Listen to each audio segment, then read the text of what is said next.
take half a step that way, please. I don't want to stand on this. Yeah. Yeah, perfect.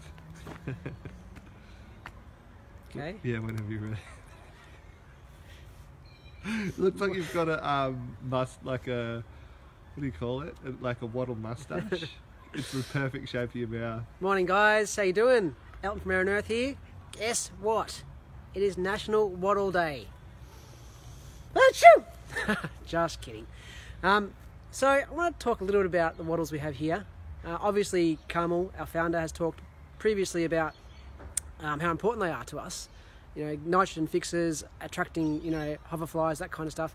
But I just want to talk about them generally and what they mean to me, I suppose. They come in all different shapes and sizes. So we've got one here, which is in bloom. Beautiful thing. Yep. Follow me this way. I will show you. We'll let Ben get in front of me because he's walking backwards. Don't trip, Ben. It really is a nice smell. Keep going, keep going. Okay, so this is a Cootamundra wattle. It's a prostrate version though, which basically means it's smaller. There's two of them here, and I've pruned it sort of a bonsai shape.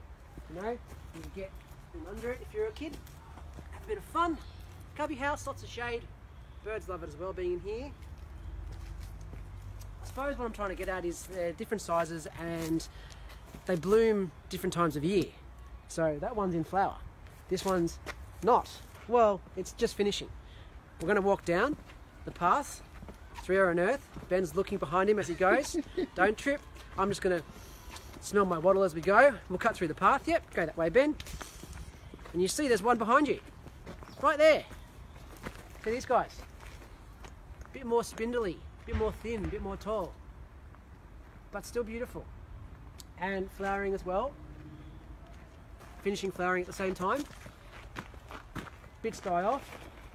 That still looks good. It's just part of the wattle, you know.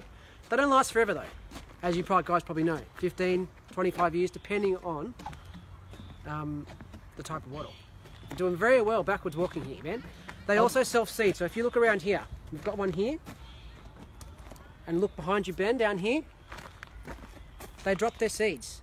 They bring themselves back. So they only last 15 years, but bang, bang, bang, bang, bang, explosion in the ground, grow, more come. If you look in paddocks sometimes where a lot of wattles are, they just can take over.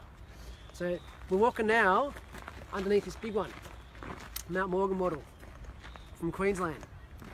When this was in bloom about a month ago, you can see remnants of it there. It was fluorescent yellow. You couldn't even look at the thing. Birds were all over it. Bottle birds were just making the leaves go up and down, up and down. As you can see, it's fading away. It's done what it wants to do. It'll go to seed, drop its flowers, drop its seeds, and it will reform. If we go a little bit further, we've got one here that is behind the fence. It's growing in a funny shape. We might walk in, and Ben will look up that way. We might walk inside here. Follow me. See how it's growing. It's one branch, 1 litre, or 2 in the end I suppose, but leaning right over. It's a Hakea wattle. Okay, so if we come back down to the... Okay. So there's all different types here. They all... Why is it growing in this direction, Elton? To be honest, I think it has been pushed or bent and pruned this way as well. Okay. It's the area as well that it's in. It's in a small spot and it's next to another tree. So it doesn't have much room, I suppose. Like the Mount Morgan one, it's got lots of space. So, and it's a bigger version. But you know, you can prune them to the shape. As you saw the bonsai one up there.